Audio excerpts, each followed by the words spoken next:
Hello，大家好，我係 Alicia，加拿大政府註冊移民顧問，歡迎大家嚟到我哋每個禮拜嘅 Vancouver Podcast。我拍檔咧就 Nicole Chan，佢係 base 喺溫哥華嘅呢個加拿大移民律師。咁我哋每個禮拜咧探討一個加拿大移民嘅一啲 topic 嘅。咁呢個 series 咧，我哋睇呢個聯邦法庭一啲司法覆核嘅個案啦，咁有兩個目的嘅，就第一個就睇睇聯邦法庭嘅法官點樣去演繹加拿大移民法啦。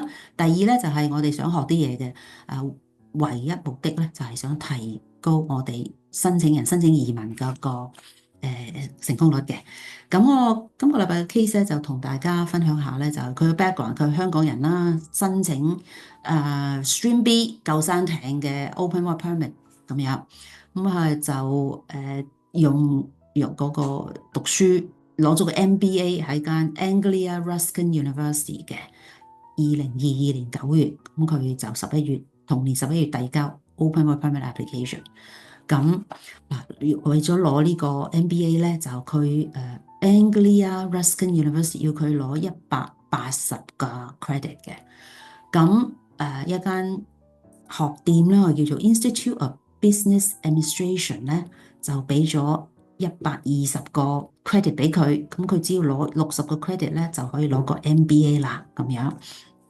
咁佢咧2023年嘅7月25號咧，IRCC 就邀請佢做 interview 啦，咁佢就8月8號做咗個 interview 嘅。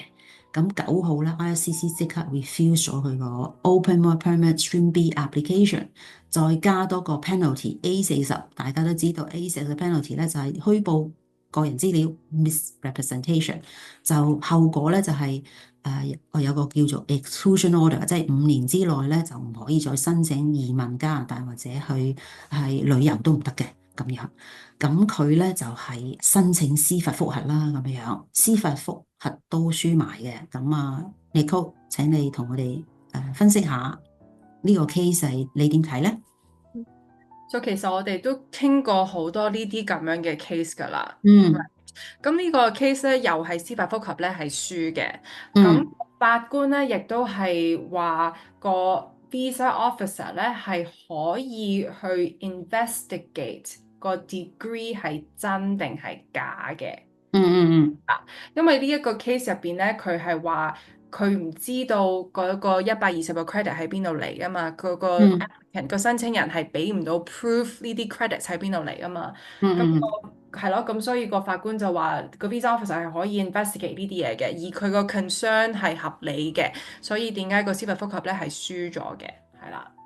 哦，同埋移民官都揾到啲好 detail 嘅 evidence 喎，即係嗰個 Institute of Business Administration 咧係收錢係2022年1月11號，OK？